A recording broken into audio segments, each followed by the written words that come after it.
One juror in the trial of Paul Manafort may have started weighing evidence too soon, prompting a call for a mistrial. Another said Donald Trump's former campaign chairman could have been convicted on all 18 counts he faced, were it not for a sole holdout.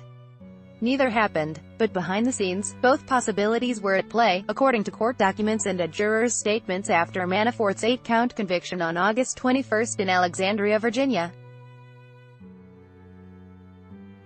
The federal court jury battled intense pressure, shouting matches, tears and potentially outcome-changing missteps to reach its verdict, all of it underscoring a courtroom truism: a carefully choreographed trial can turn on the actions of a single juror.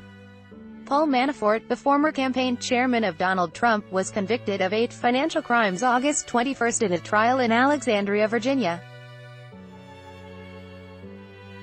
A second trial for Manafort is scheduled to begin next month, across the Potomac River in Washington, Alexandria Sheriff's Office. The drama could be replayed soon.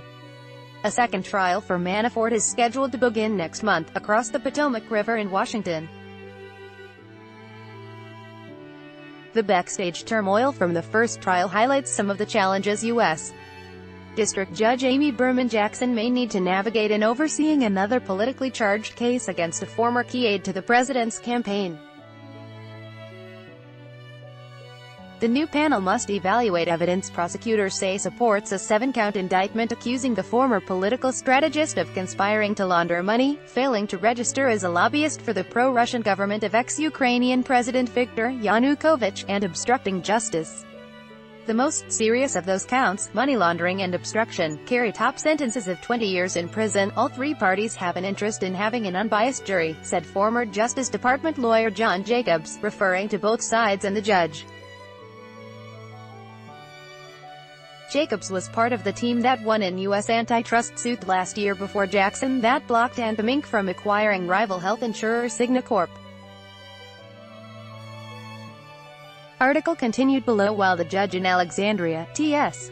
Ellis III, was criticized for frequently chastising prosecutors in front of the jury, it's unlikely Jackson would comment, pro or con, about the merits of the case in front of the jury, Jacobs said. Prospective jurors won't be excused from serving for having seen reports of the Alexandria case, unless they've formed unshakable opinions, he said.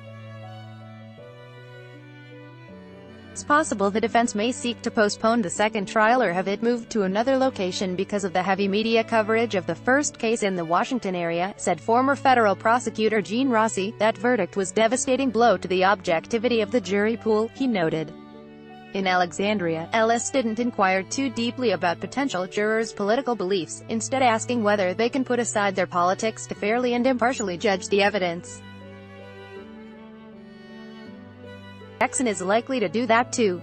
And while there's no uniform way of picking a jury across the federal court system, Jackson, like Ellis, will likely start that process with a questionnaire that seeks the basics: name, gender, age, address, marital and employment status, educational attainment and military service. It also asks prospective jurors for their general experience with the justice system and their familiarity and experience with matters relevant to the case at hand. In Alexandria, Ellis managed to contain a conflict between jurors when one of them told a court security officer that another had been overheard apparently prejudging the case as all but won by the prosecution, according to court records. The judge rejected a defense motion for a mistrial then, and again days later after the panel indicated it didn't want its communiques with the judge read aloud in open court. Article continued below. Despite the intrigue, the jury of 6 men and 6 women managed to agree on 8 of 18 counts. They split 11-1 on the other charges, one juror said in television interviews. Manafort's not finished in Virginia. Prosecutors have until August 29 to tell Ellis whether they'll seek to retry him on those charges. Word that 11 jurors were inclined to convict may embolden them to do so.